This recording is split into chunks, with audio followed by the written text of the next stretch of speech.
Hi everyone, let me start with a story that has been weighing on my mind. One of my relatives recently called me over a phone and he shared the story of his cousin, a woman who got married in India, a full of hopes and dreams. But soon after the wedding, her husband moved to the United States. She was left behind waiting for the life they have planned together. Months later, she discovered something devastating. Her husband was living with another woman in the US. When she confronted him, instead of showing the remote, he started turning around and filed for the divorce against her in the United States. Imagine her confusion, her heartbreak. She asked her family, "What happens to me now? Will the divorce even be valid in India? Can he just walk away like this, leaving me with nothing?" This is not just a story, it's a story of the countless people navigating the complexity of the marriage, divorce, and the international law. And it made me realize how the little clarity there is on these situations. So today, we are going to break it all down. What happens when a US divorce decree is brought back to India? Is it valid? What can you do if you're in a situation like this? Let's get back to the bottom of this step by step.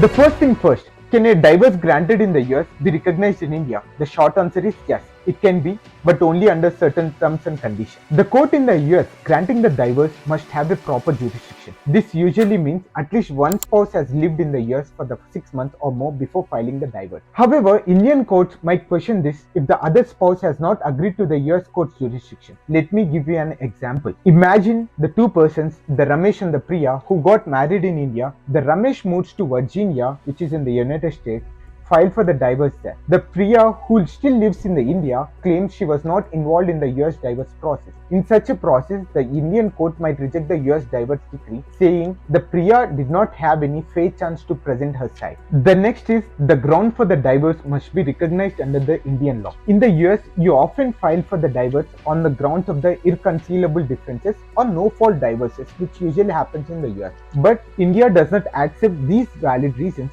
India law requires the grounds like the cruelty, adultery, or the desertion. So let me give an example right now. Let's say the Ramesh and the Priya filed for the divorce in Virginia citing irreconcilable differences, meaning they just don't get along anymore. This might work in the US, but if the Ramesh wants to enforce this decree in India, the Indian court might not accept this because irreconcilable differences are not recognized under the Indian laws. The Indian courts also check if both the parties were treated fairly. This means the spouses must have had a fair chance to participate in the legal proceedings. If the one spouse did not know about the case or was not allowed to present their side, then the divorce decree might not be valid in India. So imagine that Priya did not know about the divorce case filed by the Ramesh in the state of the Virginia. She was not served the court papers or she could not defend herself. In this situation, the Indian courts would say the US decree is not valid because it violates the natural justice, because it did not give an opportunity to the other side. The Indian courts follow a law called Section 13 of the Civil Procedure Code to decide whether to recognize the foreign divorce decrees. If the decree meets these conditions, it's valid in India. But if it does not, like if the case was based on the fraud or the foreign court does not have any jurisdiction, it's not valid. Here are some real life cases that help explain this better. The Indian Supreme Court ruled that in the case of Y. Narasimha Rao versus Y. Venkatalakshmi, this was decided in the year 1991. In this case, a man got divorced in the United States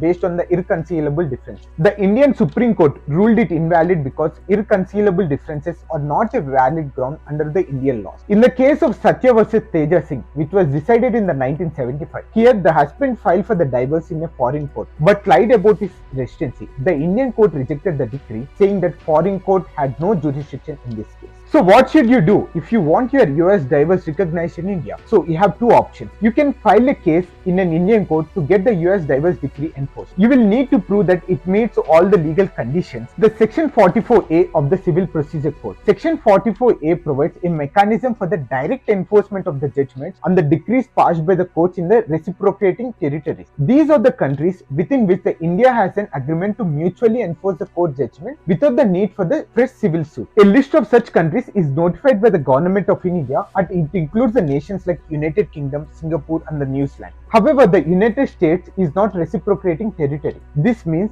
the judgments or the divorce decrees from the US courts cannot be directly enforced in India under Section 44A. Instead, the person seeking enforcement must file a civil suit in India to have the decree recognized and enforced. To wrap it up, here are the key things to remember when you are filing a divorce in the United States or the foreign territory. A US divorce is valid in India only if it meets the Indian legal standards. You must ensure the proper jurisdiction, recognized ground for the divorce, and the fairness in the process. So one more important thing to remember, hire a lawyer familiar with the both Indian and the US laws to navigate this complex process. In India, we follow the different personal laws such as the Hindu Marriage Act, the Muslim Personal Law and others, each with its own grounds for the divorce. Because of this, it is crucial to consult a lawyer who understands both the Indian and the US legal system. For example, a person who has completed the law degree in India now pursuing their master's in the United States could be an ideal choice. Such a professional is well versed in the Indian laws and has a knowledge of the foreign legal system as well. Thank you.